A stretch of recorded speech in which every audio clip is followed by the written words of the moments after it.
vamos a juicio de frente.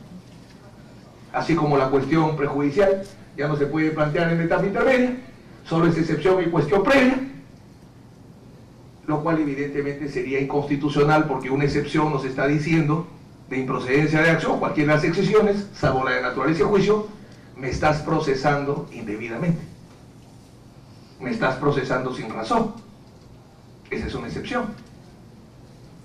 Entonces, ese es un segundo problema que planteo y pongo a su consideración en lo que a mí me ha tocado testimoniar en etapa intermedia. Los jueces no aceptan que se actúe de prueba como desarrollo de una excepción. A lo sumo han transado, me han dicho ya, bueno, prueba documental, pues la única.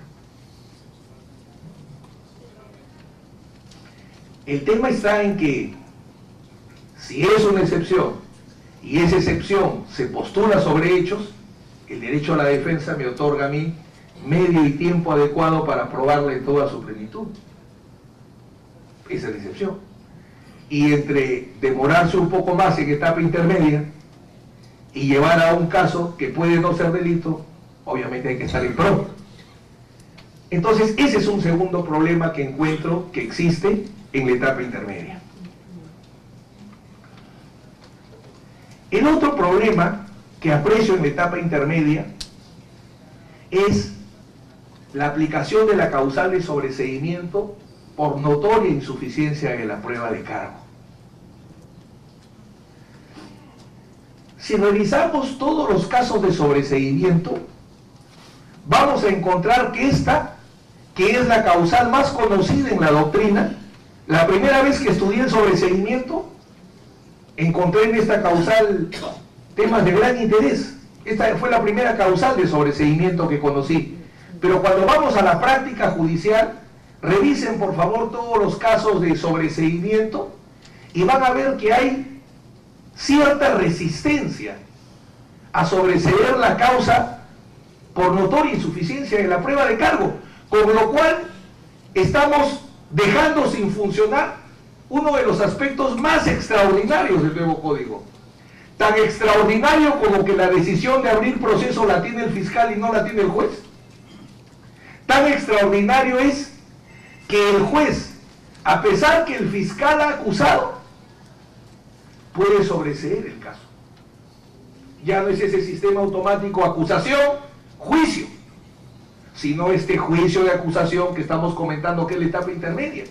Entonces, ¿qué problema hay con esta causal? ¿Por qué no funciona? ¿Por qué se aplica poco? Quizás la pregunta sea, ¿el juez en el control material realiza o no realiza una operación probatoria? ¿O el juez en la etapa intermedia, frente a la acusación, no desarrolla ninguna operación probatoria? Y la respuesta va a ser, sí hay una operación probatoria. Una operación probatoria primero manifiesta y evidente el control de legalidad para la admisión de la prueba. El juez tiene que controlar la pertinencia, la conducencia o legalidad y la utilidad.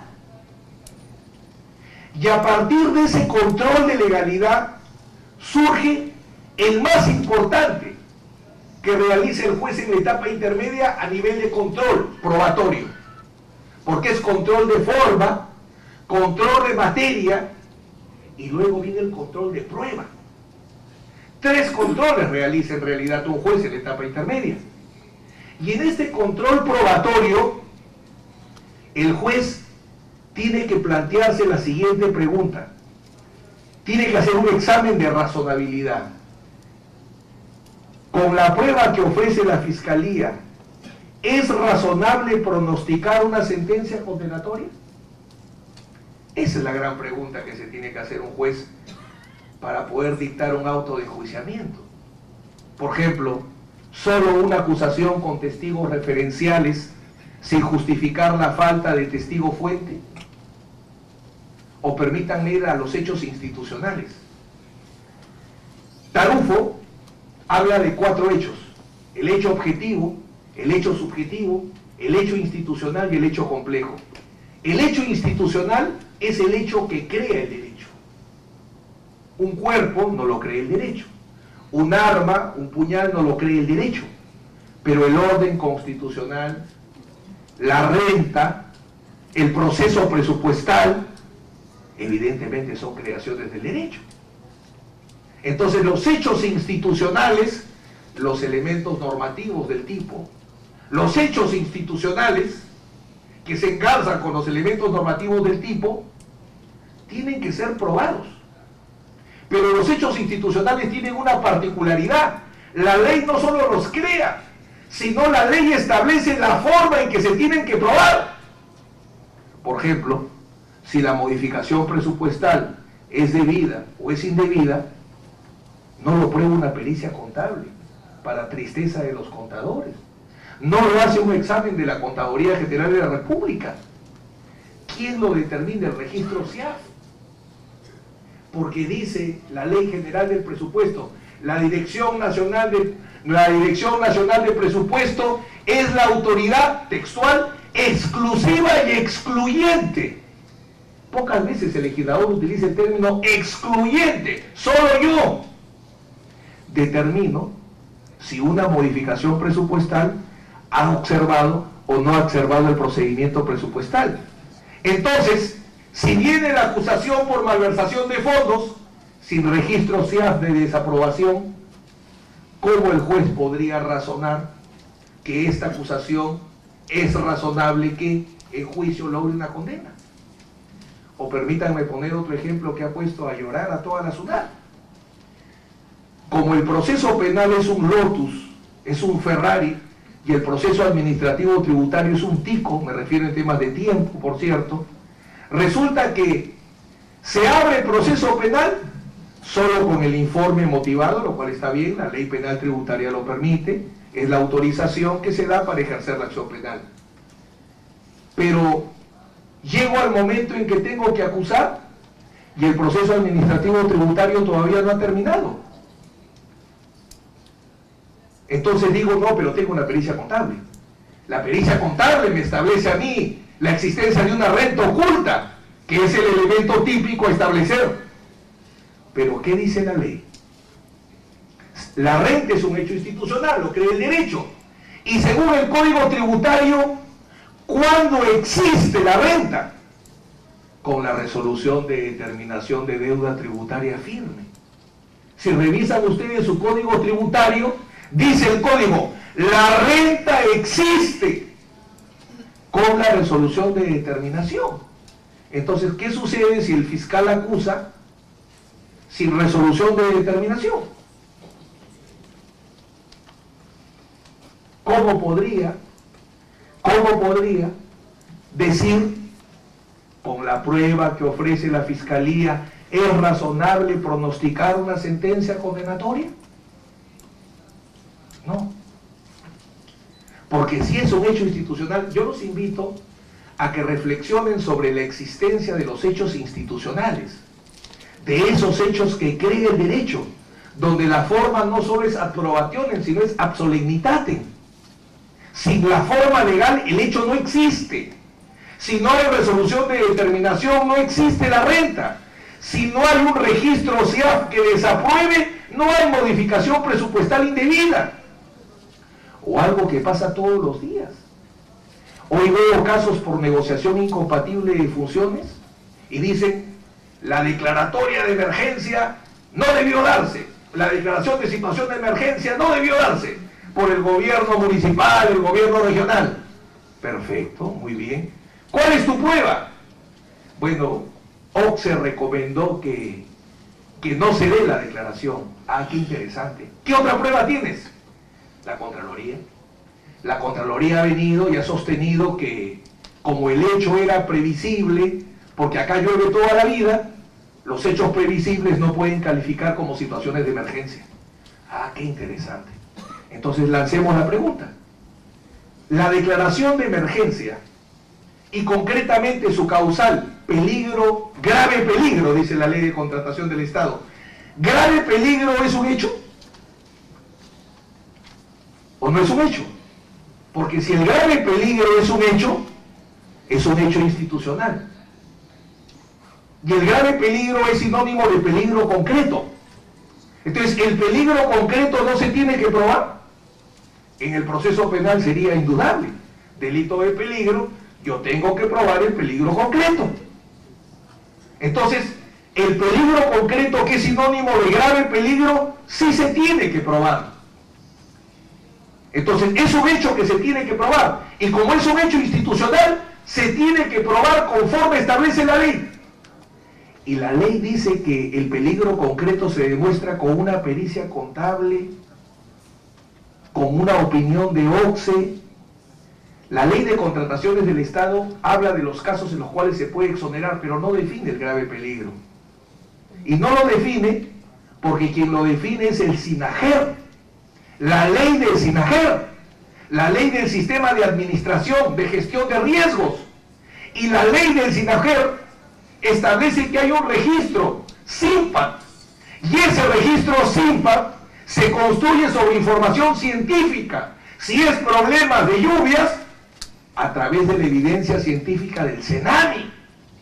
Los reportes, dice el registro SINPAT se forma por información científica e información registrada, cíclica.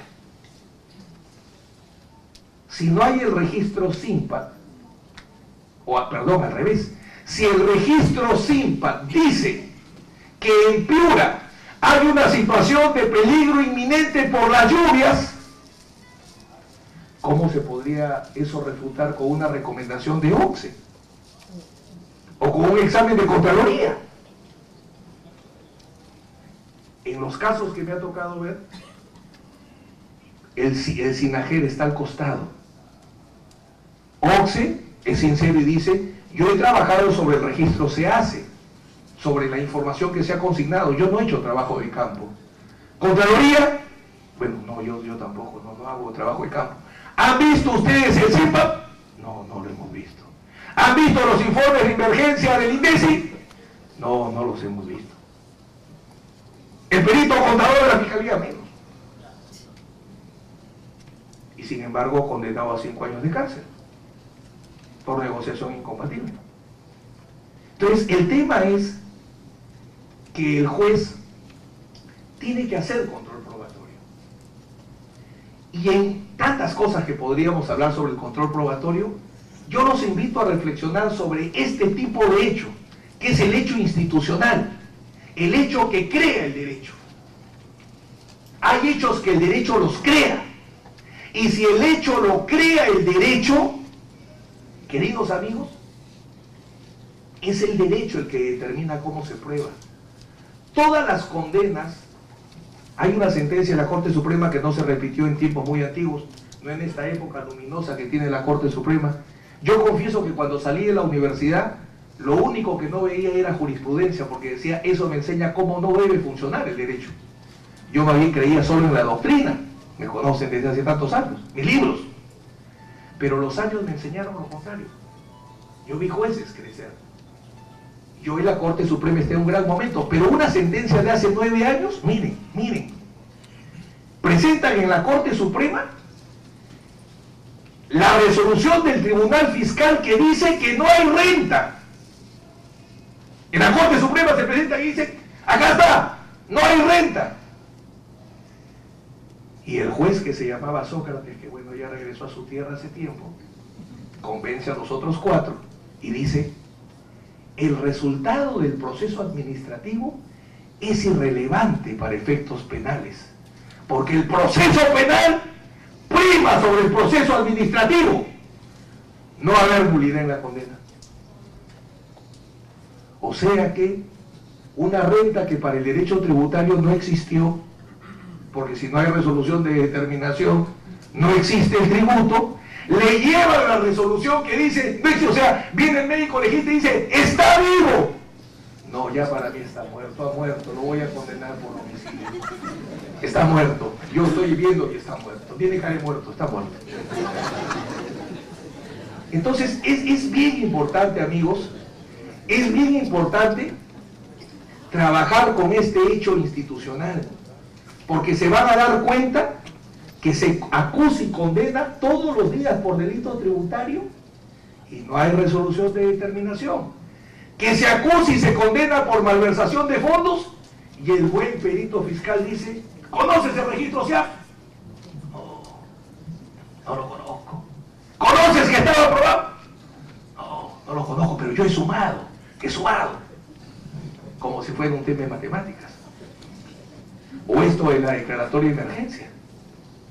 El registro SINPAP dice, lluvias torrenciales, al mes siguiente con la misma información el gobierno nacional declara en emergencia.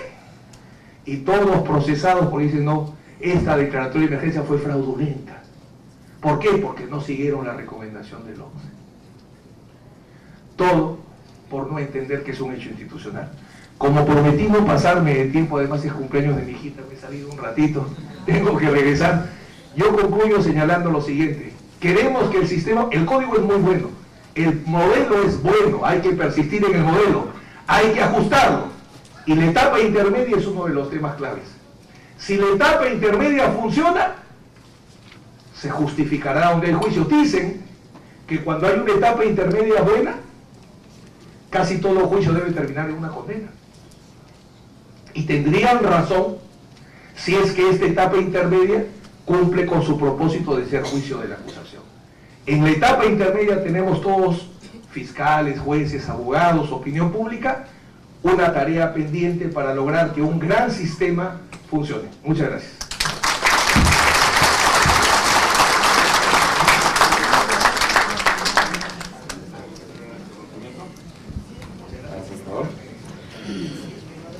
Nuestra autoridad ha entregado el reconocimiento y el certificado institucional al doctor César Nakazaki Cerribón por la realización de la ponencia Problemas en el procedimiento de control de acusación.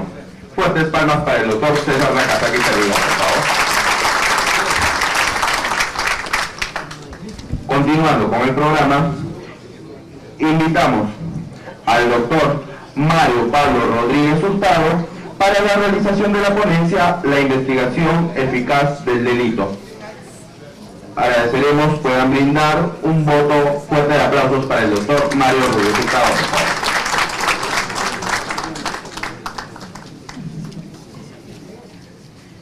Señores, buenas noches. El derecho no puede desvincularse de la realidad porque pretende ilusamente encaminarla.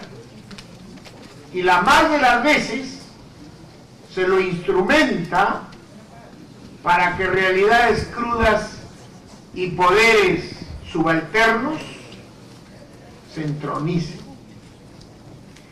Y esto se nota a cabalidad cuando hablamos del nuevo código, porque siendo un arma de cambio en el ámbito normativo, merece las peores propagandas, porque se dice y se afirma que el código es prodelincuente, extremadamente garantista, puerta giratoria y causa primera de la inseguridad ciudadana. Eso es lo que todos los días se señala y se expone por quienes no han entendido que este cambio normativo no es otra cosa que la respuesta al programa constitucional procesal penal y al estado de crisis del servicio de justicia penal, que en todas las encuestas apenas alcanza el 12 o 13% de aprobación de los encuestados. Y sin embargo, siendo que este cambio es tan trascendente, se despotrica de él, se lo remienda para afectarle la esencia, el elán reformista que trae, y se le echa las culpas de todo lo que como inseguridad se siente. Y a sabiendas con conocimiento de causa. ¿Por qué? Porque eso vende, eso da réditos. Cuando bien podríamos distinguir claramente prevención de procesamiento y represión, no es posible al sistema de justicia penal reclamarle por la prevención cuando solo interviene cuando ésta ya fracasó y el delito ya se produjo. A fiscales, jueces, policías pesquisas, defensores privados y públicos hay que reclamarles no por la prevención, sino por la calidad del procesamiento y de la sanción cuando corresponde de un hecho criminal ya suscitado. Pero en nuestro país ocurre al revés. A la justicia se le pide que evite lo que otros deben impedir como delito y se le cuestiona por eso, olvidando que su trabajo es totalmente distinto. Prevención no es lo mismo que procesamiento y sanción cuando corresponda. Al servicio de justicia penal, ahora regido por el nuevo código, hay que pedirle dos cosas. Y eso es lo que realmente significa la contribución, o podría significar la contribución del sistema de justicia. Primero, que no haya impunidad frente al hecho criminal cometido. Nadie debe estar por encima de la ley. El proceso penal debe ser la forma concreta como el Estado de Derecho se cumple frente a las acciones de cualquier persona, de cualquier grupo de personas, de cualquier interés que pueda afectar las reglas básicas de la convivencia que están previstas en términos de prohibición en el Código Penal. Un servicio de justicia que permite la impunidad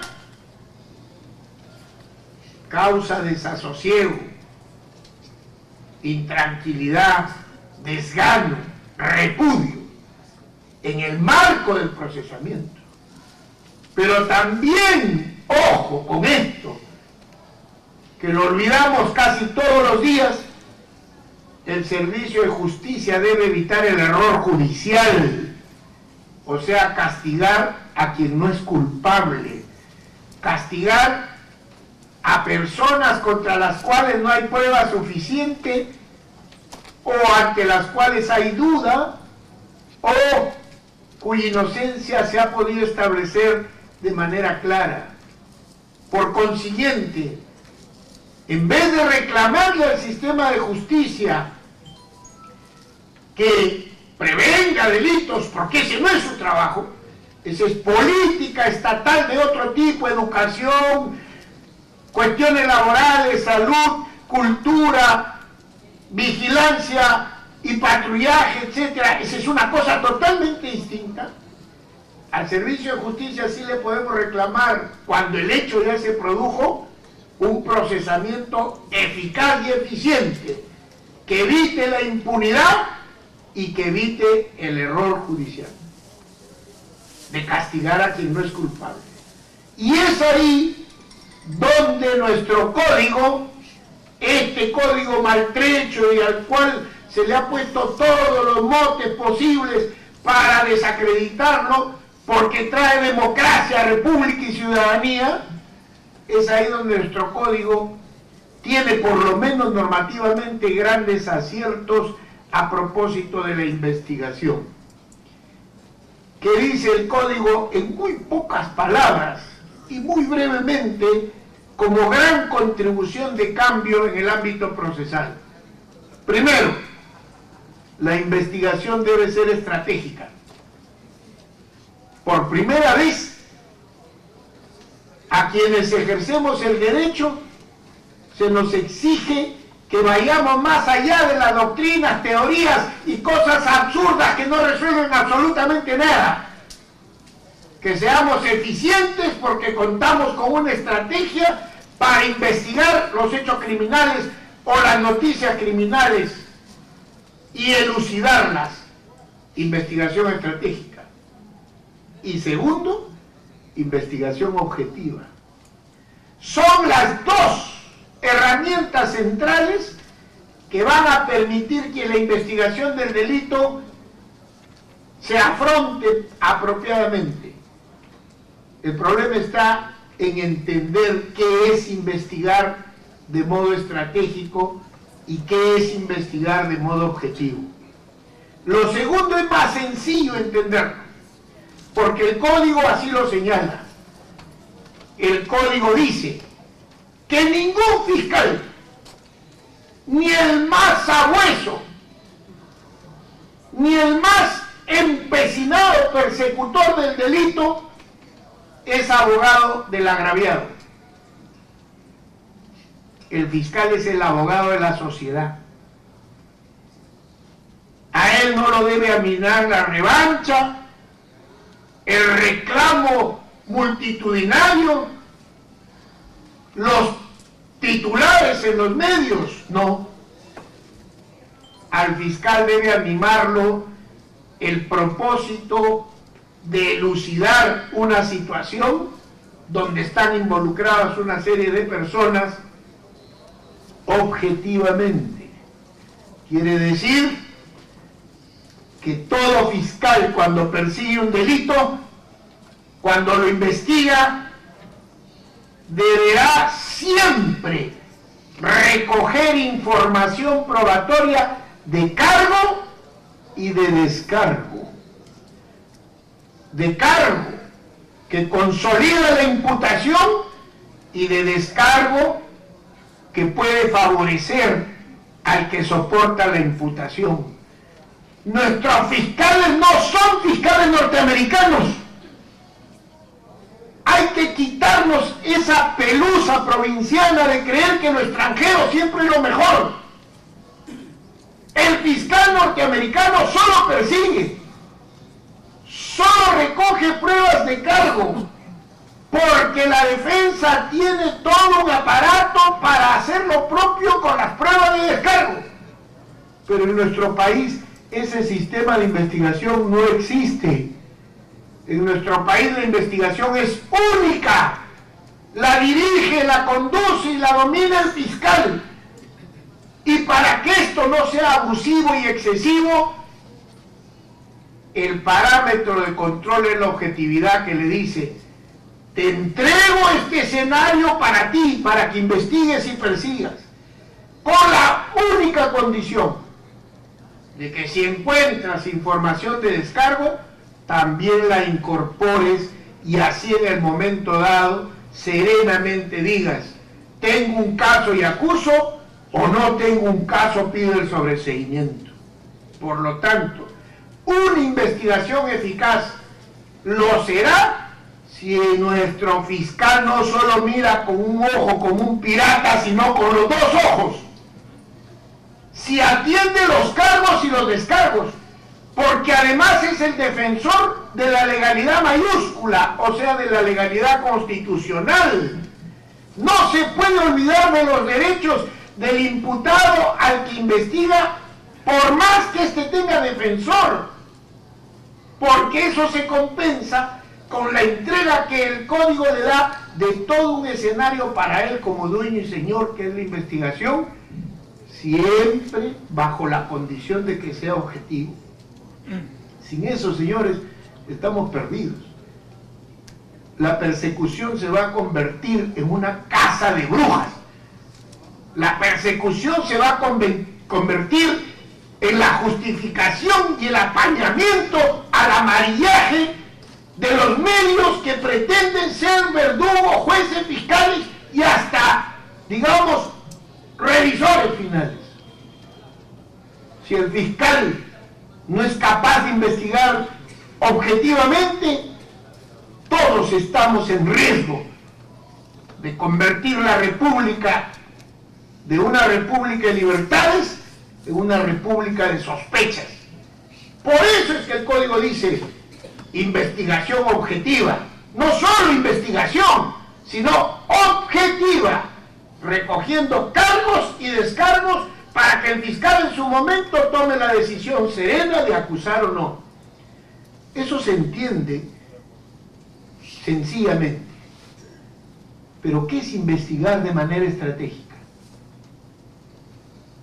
¿En qué medida eso significa superar el estilo de trabajo burocrático, oficinesco, del mero trámite, de la sucesión de actividades tontas y sin un norte? Eso requiere un análisis más profundo. La estrategia no es un conocimiento jurídico, la estrategia es el conocimiento de los conflictos. Y obviamente, cuando acaece un delito, surge un conflicto que hay que resolverlo desde la perspectiva del fiscal, recurriendo a ese saber de los conflictos que es la estrategia. ¿Y cómo podríamos resumir la estrategia de un fiscal? Porque el artículo 65.4 del Código dice: el fiscal es el responsable de elaborar para cada caso una estrategia, recurriendo a todos aquellos que cooperan y ayudan en ese trabajo, sobre todo con la policía. ¿Pero qué es una estrategia fiscal? Eso no se resuelve en el ámbito de lo jurídico, sino con el conocimiento de ese saber y ese arte propio de cualquier litigio.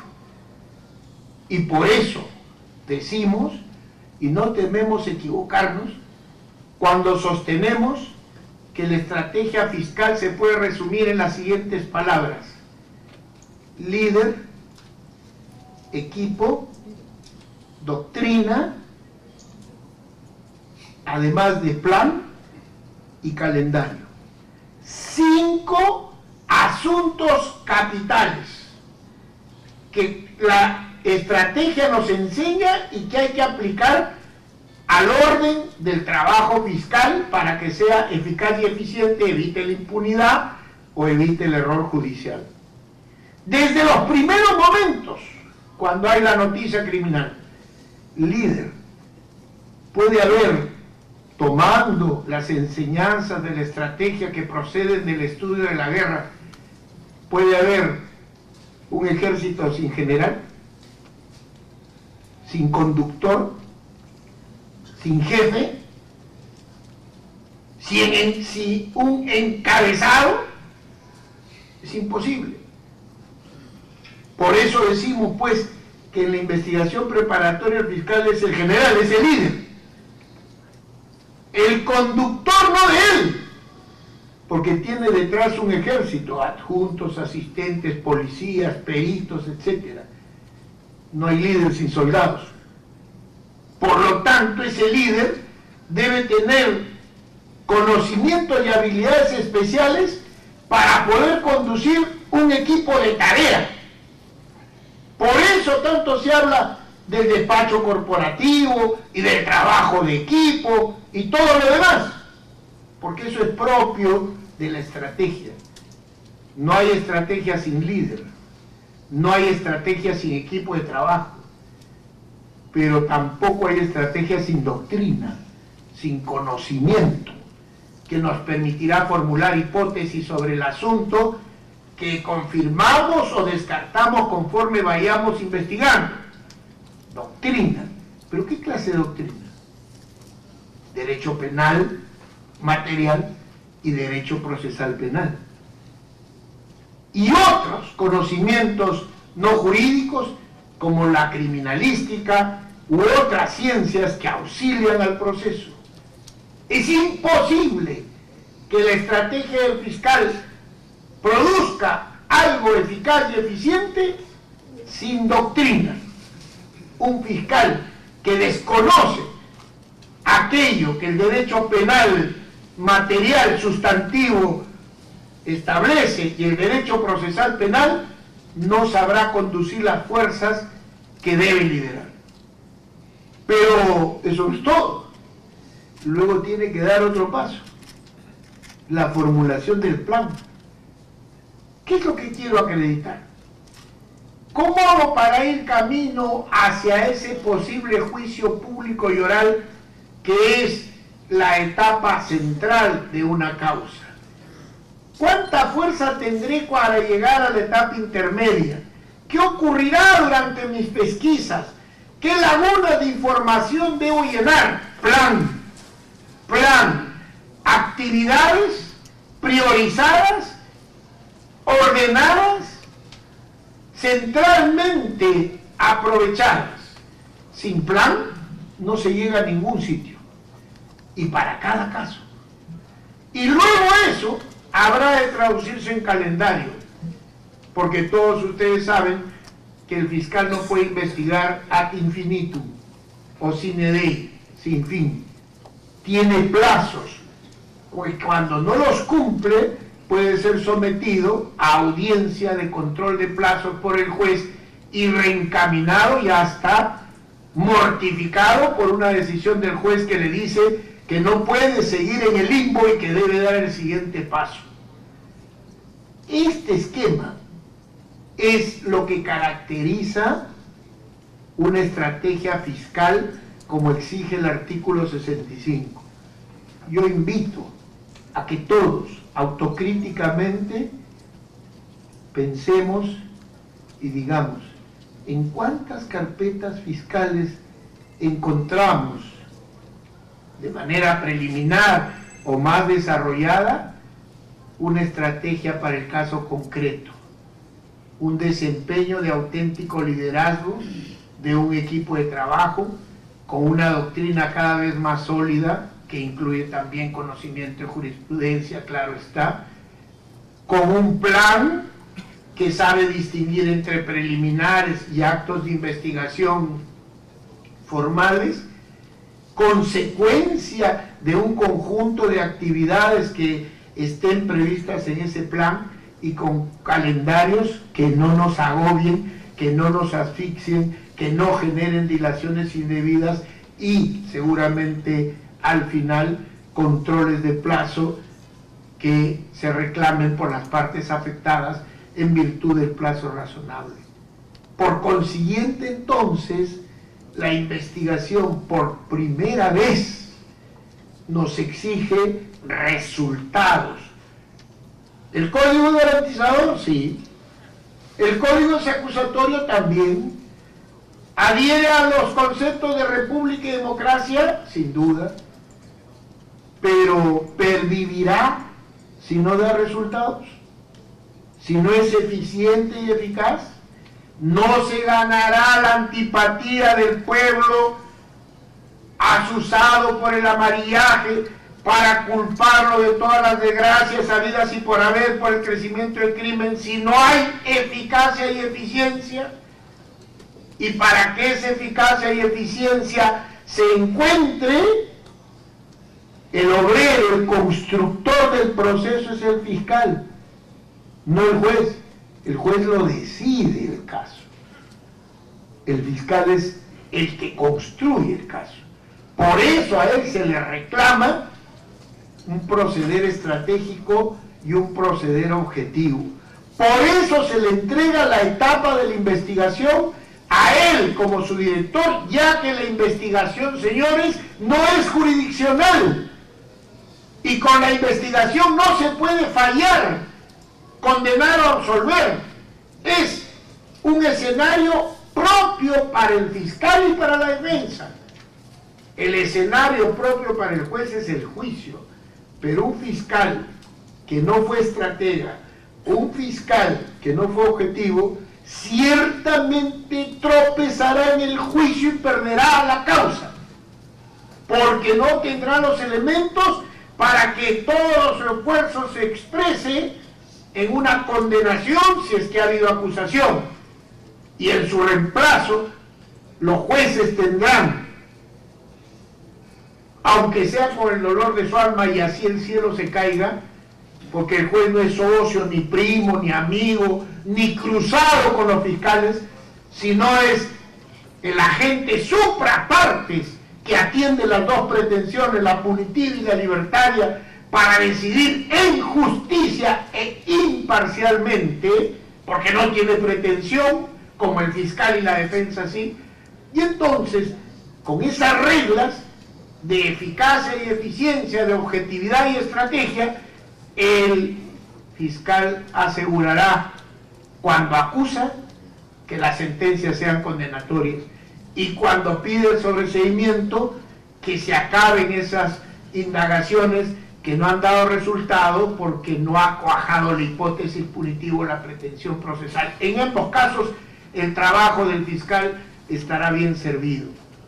Pero ahora se nos reclama ese proceder estratégico, líder, equipo, doctrina, plan y calendario. ¿Cómo desarrollarlo en cada caso? Conociendo al adversario. ¿Cuántos fiscales conocen la realidad criminal del lugar donde trabajan? El mapa delictivo del lugar donde trabajan, la frecuencia criminal del lugar donde trabajan, la distinción entre criminales individuales no violentos, violentos, de crimen organizado, de corrupción, etc. ¿Cuánto se conoce del escenario donde se produce el conflicto y donde se aplica la estrategia? Una vez más, pues, se han cambiado las cosas para pasar del proceso penal como simple secuencia a un mecanismo de resolución de conflictos. Un constructor de eso es el fiscal. Sin investigación estratégica y objetiva no hay eficacia ni eficiencia. Y cuando no hay eficacia y eficiencia, se deslegitima el sistema y lo terminaremos arrumando como unos tantos esfuerzos más de reforma frustrados. Muy agradecido.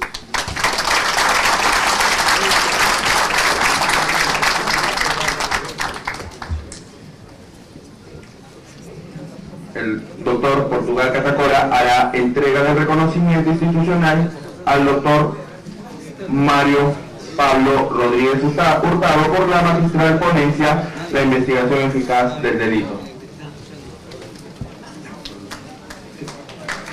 Para quien solicitamos fuertes aplausos, por favor, por el nuestro Mario Pablo Rodríguez Hurtado. Continuando con el programa y como ponencia final, invitamos al doctor Dugarry Rodríguez Tineo para la realización de la ponencia Prisión Preventiva en el nuevo Código Procesal Penal, para quien solicitamos fuertes aplausos, por favor.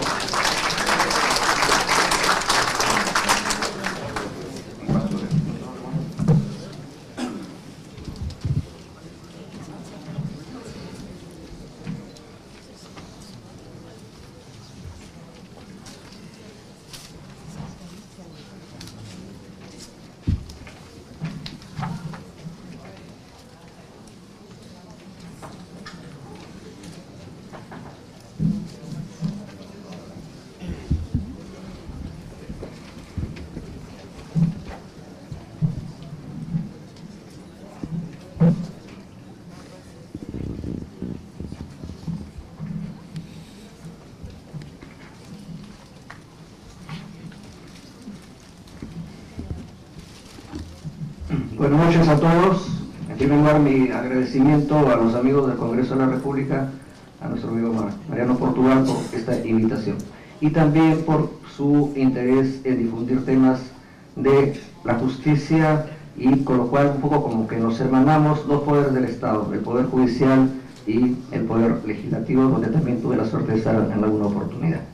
Bien, he escuchado las dos últimas conferencias y confieso que comparto las opiniones que he escuchado tanto del doctor Nakazaki como del doctor Mario Rodríguez.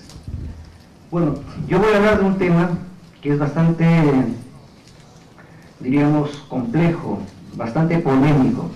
Voy a hablar del tema de cómo funciona el nuevo Código Procesal Penal respecto a una institución muy delicada como es la prisión preventiva. Tenemos un Código Procesal Penal ya denominado acusatorio garantista, desde el año 2004, que empezó a funcionar el año 2006 en Huaura y ahora ya vigente en 26 distritos judiciales de los 33 que tiene actualmente el país. Como ha dicho Mario Rodríguez, los problemas que están surgiendo en la aplicación del código no son culpa del código, son culpa de quienes manejan el código y quienes usan el código a veces de mala manera. Y yo creo que en el tema de la prisión preventiva, los jueces, la mayoría de jueces y la mayoría de fiscales, porque son los que hacen el requerimiento de prisión preventiva, están abusando de la prisión preventiva, están haciendo un mal uso de la prisión preventiva. En Chiclayo, en un curso que estaba dictando sobre prisión preventiva, un juez de Piura me preguntó, doctor Luderli, pero ¿cómo saber cuándo se dicta prisión preventiva y cuándo no se dicta prisión preventiva? El código dice que hay 3 requisitos. El primero, graves elementos de convicción, que ya esa palabra elementos de convicción ya es un poco complicada, porque hay elementos de convicción cuando estamos hablando de elementos de prueba, porque los elementos de convicción sirven para condenar. Yo diría que la palabra adecuada debería ser no graves elementos de convicción, sino graves elementos de probabilidad, porque recién va a empezar la investigación. Bueno, ya hay los graves elementos de convicción que dice el código. Segundo requisito, pronóstico de pena en el caso de condena, de una hipotética condena que supere los 4 años. También por facilidad se puede superar, pero el principal requisito, el más importante de todos, es el tercero. Es el denominado peligro procesal. Peligro de fuga o el peligro de entorpecimiento de la actividad probatoria. Pues bien, al final de cuentas, depende de la cultura, de la ideología judicial que tenga el juez para que ampare o no ampare el requerimiento de prisión preventiva. Yo digo, si el juez tiene una marcada cultura inquisitiva, estoy absolutamente seguro que de 100 pedidos de prisión preventiva va a dar las 100 prisiones preventivas que le pidió el fiscal. Pero si el juez tiene una formación acusatoria garantista propia del nuevo código, de 100 pedidos de prisión preventiva solo debería dar 10 y rechazar 90. Vale decir, debe dictar 90 comparecencias y solo 10 prisiones preventivas. Porque solo de esta manera se estará respetando uno de los principios de las medidas cautelares, que es la excepcionalidad. La prisión preventiva no es regla, la prisión preventiva es excepción. ¿Cuál es la regla? La comparecencia. La regla es que el procesado debe afrontar el proceso en libertad. La regla es que un procesado debe ir a la cárcel cuando ya ha sido declarado culpable, cuando ya ha sido condenado con sentencia firme. Y antes, ¿por qué no debe ir a la cárcel? Porque todavía no ha sido condenado. Porque lo ampara ¿qué? Lo ampara la presunción de inocencia. Entonces la presunción de inocencia, que es el principal principio de garantía del proceso penal, es el límite a la prisión preventiva. Porque ¿qué pasa si a uno lo mandan como preso preventivo, pasan 4 o 5 años y luego de la sentencia nos absuelven? ¿Quién le repara el daño a esa persona que injustamente sufrió una prisión preventiva? Nadie. Los errores judiciales no se indemnizan en el Perú. Cuando se ha hablado de reparación de errores, eso ha quedado solamente en el papel. De tal manera que depende de la cultura, depende de la concepción que tenga el juez para que ordene o no ordene la prisión preventiva. Si es un juez carcelero, con toda seguridad que va a ordenar la prisión preventiva. Pero si es un juez garantista, va a ordenar solo las estrictamente necesarias. Bueno, y por ahí dirán, como decía Mario Pablo Rodríguez, que los enemigos del código dicen, ese código es muy garantista, ese código es pro delincuente. Bueno, seamos francos pues, cuando se habla de garantías, las garantías deben ser principalmente en favor de ¿quién? ¿Del imputado o del agraviado? Es del imputado. No se puede ser parejas igual de igualdad, no es verdad eso. Porque ¿Por qué tiene que ser las garantías fundamentalmente en favor del imputado? Porque el imputado es uno, es una persona, es un individuo enfrentado a todo un aparato estatal que le cae encima. Le cae encima la policía, le cae encima el fiscal, le cae encima el juez, le cae encima el INPE y le cae encima la prensa amarilla, y es una persona totalmente aplastada, totalmente derrotada.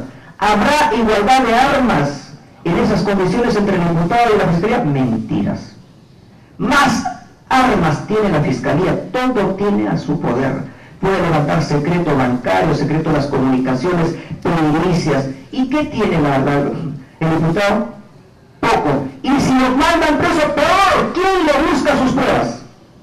Si le traen a puras barbas desde Puno, desde Tumbes, así contrata al doctor Nakazaki como abogado, no va a poder conseguir fácilmente las pruebas. Porque el que busca las pruebas fundamentalmente es el propio imputado, porque él sabe dónde encontrarlas. Porque a veces es hasta una tarea de arqueología, encontrar sus pruebas de descargo. Entonces, no es posible decir que hay igualdad de armas en la vida real. Por eso hablamos del garantismo penal.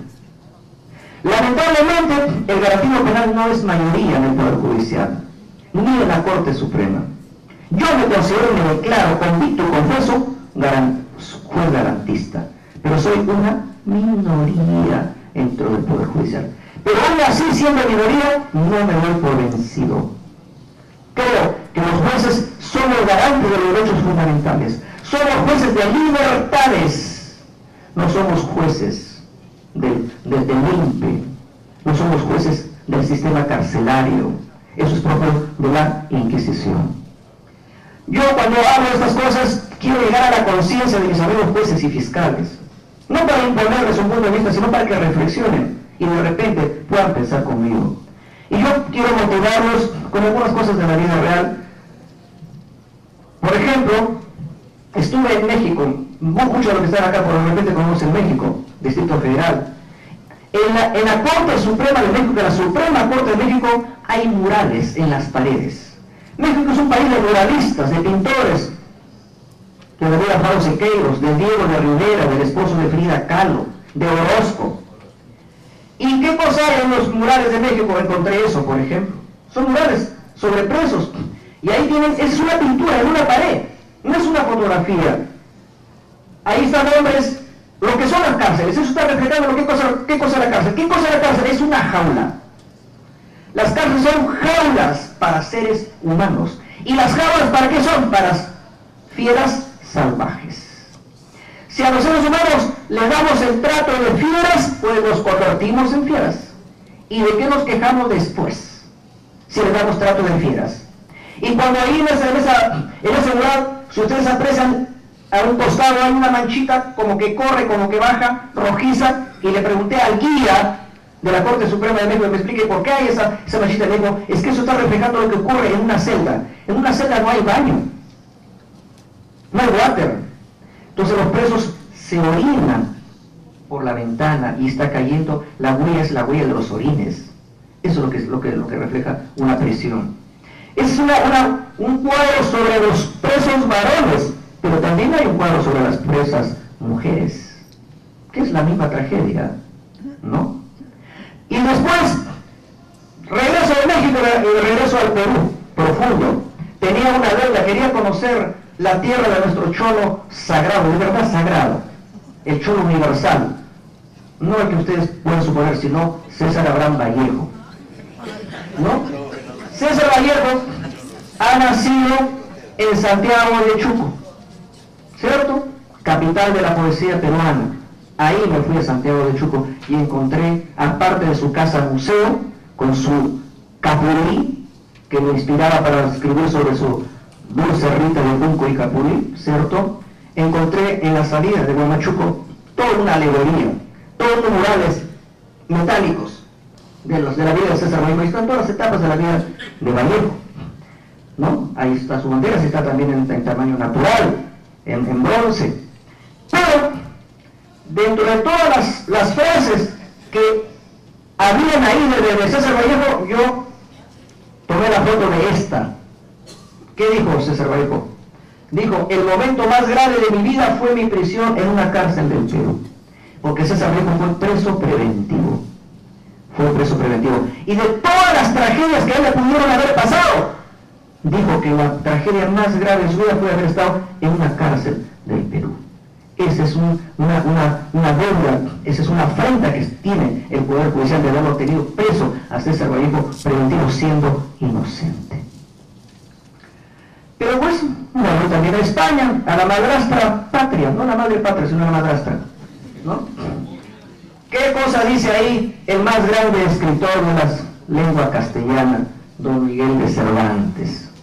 Don Miguel de Cervantes dice, la libertad, Sancho, es uno de los más preciosos dones que a los hombres dieron los cielos. Con ella no pueden igualarse los tesoros que encierra la tierra ni el mar encubre. Por la libertad, así como por la honra, se puede y debe aventurar la vida. Y por el contrario, el cautiverio, ojo, subrayado, el cautiverio es el mayor mal que puede venir a los hombres. Eso le dice Don Quijote a Sancho. La libertad es el mejor tesoro, es el mejor tesoro. No el dinero, no los bienes, la libertad. ¿Y cuál es el mayor mal? El cautiverio, la cárcel. Eso es lo que dijo nuestro maestro Miguel de Cervantes, haciendo hablar a Don Quijote de la Mancha. Entonces, eso es lo que han dicho, por ejemplo, pensadores. Y actualmente, ¿qué son las cárceles en el Perú? Ya les he enseñado unas fotos de un mural de México, pero ya pues esos murales están sobrepasados porque si tomaron las fotos de la cárcel del Perú, no nos dejan tomar fotos de las cárceles del Perú. Pero quisiera que alguien entrara a tomar fotos de todas las cárceles del Perú para que vean cómo son las cárceles del Perú. Yo quisiera que mis amigos fiscales, que tan alegremente piden prisión preventiva, alguna vez en su vida pasaron por la cárcel para que sepan lo que es la libertad. Eso debían también los jueces penales, hacer una pasantía en las cárceles. ¿Saben hasta antes que están pensando en ir a Costa Rica, a Colombia, etcétera?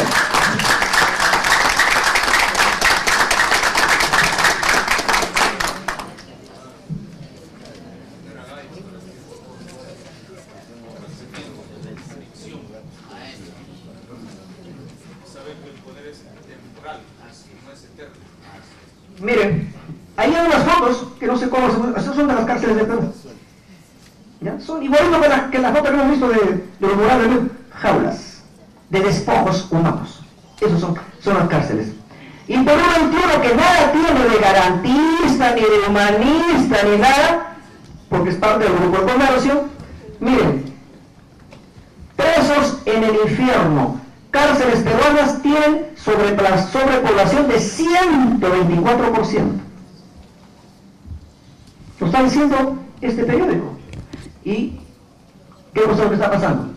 ¿Saben cuántos presos tenemos ahora? Ayer le pregunté a mi amigo Julio Magán, jefe del INPE. Tenemos 76.823 reclusos. El año pasado teníamos 71. En un solo año hemos subido más de 5.000 presos.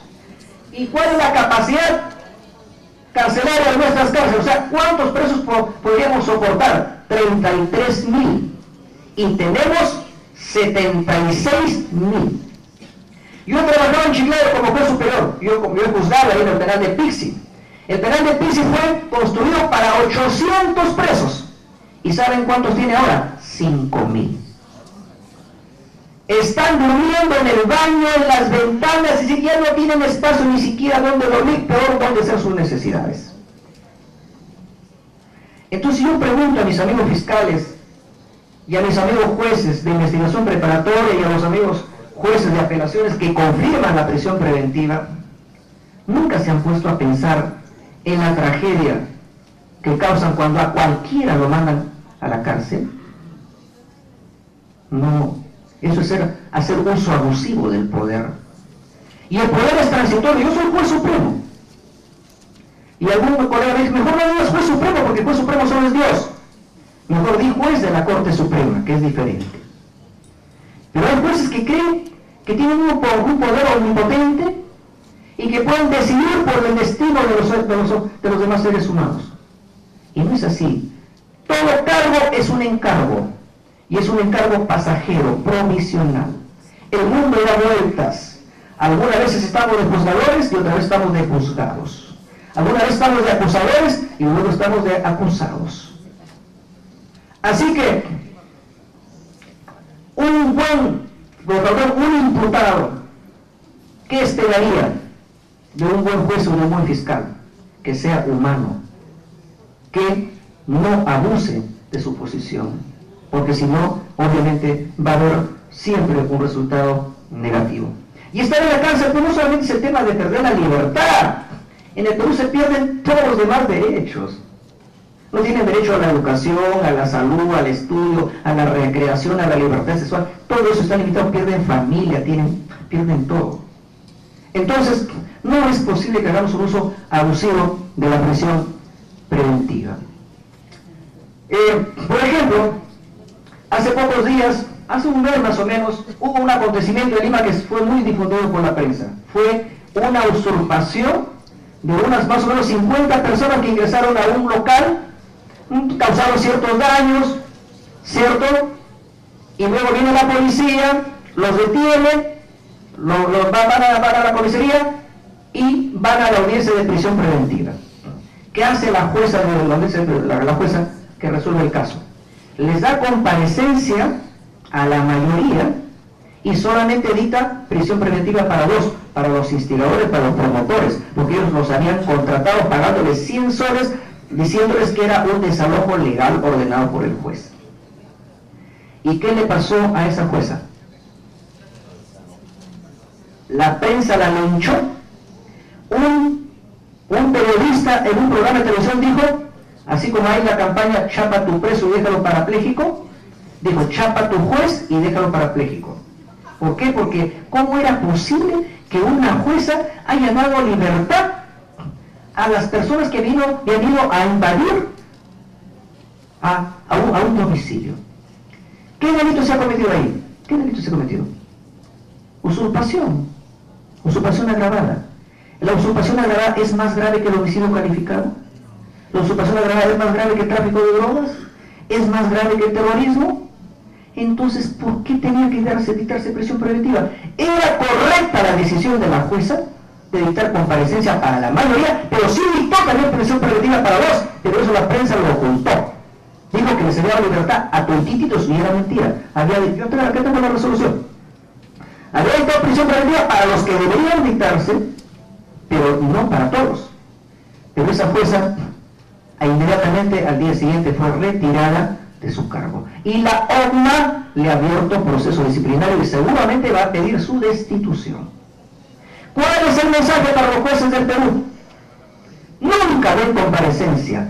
Siempre dictan prisión preventiva.